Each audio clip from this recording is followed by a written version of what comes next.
Assalamualaikum warahmatullahi wabarakatuh. Selamat malam, sobatku dimanapun Anda berada. Pada malam hari ini, channel Deso akan berbagi video terkait dengan penyusunan jurnal, di mana channel Deso akan menggunakan media Microsoft Excel untuk mengerjakan jurnal. Seperti kita ketahui bahwa saat ini hampir tidak ada pembukuan yang menggunakan atau dicatat secara manual, sehingga kami berusaha berbagi agar pencatatan apapun dalam siklus akuntansi dikerjakan dengan media komputer, minimal dengan Microsoft Excel. Nah, pada kali ini kita akan berbagi bagaimana teknik penjurnalan yang kami ambil adalah PT Texnindo, di mana PT Texnindo ini merupakan perusahaan dagang yang menjual barang dagangan dengan pencatatan persediaan dengan metode perpetual. Sementara pencatatan kas kecil menggunakan metode fluktuasi. Nah, untuk melakukan pencatatannya, hal yang harus kita pahami terlebih dahulu adalah masing-masing jurnal yang akan digunakan. Nah, di sini kita menggunakan ada sales journal, cash receipt, purchase journal, cash payment journal, general journal, and petty cash. Nah, langsung saja, bagaimana cara pengisiannya? Kita mulai dari sales journal. Nah, sales journal ini berfungsi untuk mencatat semua penjualan kredit PT Texnindo. Nah, buktinya adalah berupa faktur, di mana faktur itu dibuat oleh PT Texnindo. Itu berarti kalau ada faktur yang membuat PT Texnindo terminnya tidak COD, berarti dicatat di sales journal. Lalu bagaimana cara menginputnya? Untuk tanggal biasa, nomor faktur, keterangan di sini nama perusahaan, kemudian ada dua jurnal yang dibuat. Yang pertama adalah mendebit account receivable, mengkredit sales, mengkredit PPN outcome, dan mengkredit break collected. Oleh karena itu, ini bisa dirumus untuk account receivable-nya sama dengan sales tambah PPN outcome ditambah break collected. Nah, tinggal rumus ini di-copy ke bawah, sehingga untuk berikutnya, maka Anda cukup mengisikan di kolom sales, PPN outcome, dan break collected. Kemudian yang kedua adalah mendebit cost of goods sold dan mengkredit merchandise inventory. Nah, bagaimana caranya? Karena cost of goods sold dan inventory ini ada di kartu persediaan untuk barang dagangan, maka Anda jumlahkan pada kartu persediaan. Nah, di sini ini contohnya pada kolom amount. Nah, ini ada kolom amount, ada penjualan kredit. Kemudian yang kedua juga sama, juga kolomnya amount.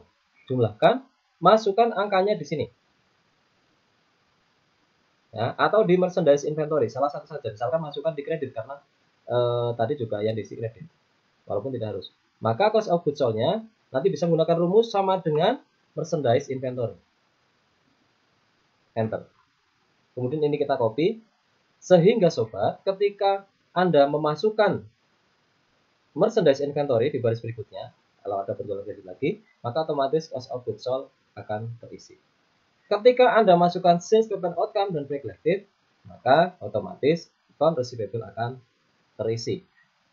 Nah, langkah berikutnya setelah selesai adalah menjumlahkan untuk kolom debit dan kredit. Nah, ini bisa di copy. Kalau sudah, hanya dengan tekan tombol auto sum, kemudian setelah di auto sum seperti ini, kemudian kita enter, asalkan sudah masuk ringnya, kemudian tinggal kita tarik ke samping. Nah, untuk debit kredit totalnya, silahkan dilakukan sendiri. Hanya menambahkan debit. Untuk yang kredit bisa menggunakan sum juga, seperti ini. Nah, ini sudah otomatis terjumlah. Yang kedua adalah cash receipt journal. Untuk cash receipt journal, ini adalah untuk mencatat semua transaksi penerimaan kas. Nah, penerimaan kas ini bisa berasal dari penerimaan piutang, bisa berasal dari penjualan tunai. Nah, lalu dokumennya apa? Apabila transaksinya berupa penerimaan piutang, maka dokumentasinya bisa kita lihat.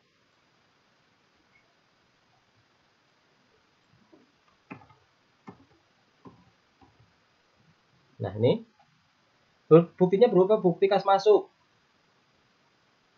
Nah, ada piutang, ada potongan penjualan. Maka kita tinggal masukkan date, evidence number, nomor bukti, description nama perusahaan. Nah, masukkan ke kolom sales discount dan cash in bank. Kemudian account receivable jodohnya. Nah, account receivable ini bisa kita rumus sobat, yaitu dengan menjumlahkan antara sales discount ditambahkan dengan cash in bank. Nah, ini juga bisa kita copy, sehingga sobatku tinggal mengisi sales discount dan cash in bank, maka account receivable akan terisi. Itu kalau penerimaan piutang. Dan dokumennya tadi berupa bukti kas masuk. Nah, kemudian transaksi yang bisa dimasukkan ke cash receipt journal di PT Teknindro berikutnya adalah penjualan tunai. Nah, untuk penjualan tunai, karena di sini akunnya tidak, yang muncul hanya debit 1 yaitu cash in bank, maka nanti cash in bank dimasukkan secara manual saja. Kemudian jodohnya adalah sales, berarti masukkan nomor akun sales. Kemudian masukkan nomor akun PPN outcome, masukkan nomor akun PPN break collected, dan masukkan angka-angkanya. Nah, dokumennya apa? Dokumennya berupa nota. Nah, ini kita lihat ada nota kontan. Nah, bukan nota kredit, tapi nota kontan.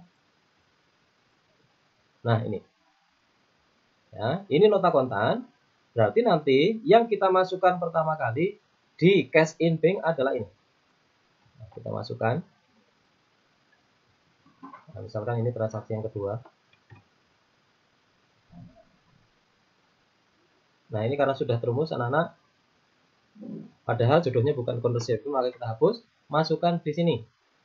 Jodohnya adalah sales. Nah, ini nilai salesnya 7 juta. Kemudian otomatis ini 700.000, 10%-nya. Kemudian berikutnya break collected-nya adalah 55.000. Oke, ini cara masuknya seperti itu. Nah, terus yang kedua adalah cost of goods sold-nya. Ini juga dicatat di debit, di others, kemudian kreditnya juga others. Yaitu dengan debit cost of goods sold, kreditnya merchandise inventory. Datanya sama seperti tadi dari kartu persediaan. Nah, ini. Mana kartu persediaannya? Ini penjualan tunai 3 juta. Kemudian ditambah dengan yang kedua 3 juta 600. Berarti 6 juta 600. Oke, tidak susah bukan? Nah, langkah berikutnya sama, setelah selesai akan dijumlahkan seperti tadi, ini juga akan dijumlahkan. Dan pastikan jumlah debit dan kredit sama. Oke, kita teruskan sobat ke purchase journal atau jurnal pembelian. Jurnal pembelian ini khusus untuk mencatat pembelian secara kredit. Dokumennya berupa faktur, tetapi fakturnya adalah faktur dari perusahaan lain. Nah, contohnya nih. Nah, ini penjualan. Ini. Yang membuat faktur adalah PT Jaya Elektronik, ditujukan pada kita. Maka inilah dokumen transaksi pembelian secara kredit akan dimasukkan ke sini. Nilainya bagaimana? Nilainya adalah PPN income, kita masukkan ini PPN-nya. Kemudian merchandise inventory kita masukkan subtotalnya. Nah, lalu bagaimana account payable-nya? Account payable adalah penjumlahan dari PPN income dan merchandise inventory, maka bisa di auto sum. Jumlahkan dari mana? Dari sini, PPN income dan merchandise. Tinggal kita enter. Terus tarik ke bawah. Maka setiap ada transaksi pembelian, Anda hanya memasukkan di PPN income dan merchandise inventory. Oke, langkah berikutnya sama, terakhir dijumlah di kolom debit dan kredit dan pastikan sama. Kita teruskan sobat. Tinggal 3 lagi. Berikutnya adalah payment atau cash payment journal. Cash payment journal adalah untuk mencatat semua pengeluaran kas. Berarti kalau ada bukti kas keluar, ya, maka otomatis akan dicatat di cash payment journal. Nah, tetapi memang harus berhati-hati karena macamnya tidak hanya satu. Pembayaran itu bermacam-macam. Nah, yang biasa muncul adalah pembayaran hutang. Nah, pembayaran hutang nanti untuk tanggal transaksi, nomor bukti, nama perusahaan, debitnya adalah account payable, kreditnya cash in bank. Kalau ada potongan masuk sini. Kalau ada potongan pembelian atau purchase diskon, silakan masukkan sini. Nah, terus pengeluaran kas yang lain, misalkan ada pembayaran hutang beban. Nah, maka kalau ada hutang beban, ini dasarnya adalah kreditnya cash in bank, debitnya adalah dari others. Kalau hutang beban berarti di sini ada accrued expense. Kemudian kalau ada angsuran bank bagaimana? Juga masukkan di others. Jodohnya cash in bank. Maka sebenarnya cash in bank ini pun bisa dirumus. Bagaimana rumusnya? Sama dengan account payable ditambah cash others, sorry. Ya, bisa dirumus demikian. Sehingga nanti ketika kita masukkan ke salah satu atau account payable atau amount di others, maka otomatis akan masuk ke sini. Kecuali nanti ada potongan. Ya, kalau ada potongan maka nanti akan dikurangi dengan sisi kredit di sini, potongan pembelian. Ya, tapi kalau tidak ada, berarti Anda bisa menggunakan rumus sama dengan account payable ditambah amount. Maka ini menjadi cash in bank. Oke, berikutnya yang sangat sederhana adalah general journal atau jurnal umum. Jurnal umum yang sering digunakan adalah untuk mencatat retur pembelian atau retur penjualan. Dokumennya apa? Dokumennya biasanya berupa nota debit atau nota kredit. Nah, untuk PT Texnindo ini ada dokumen berupa nota kredit. Nah, ini. Nota kredit yang dibuat oleh PT Galaxy.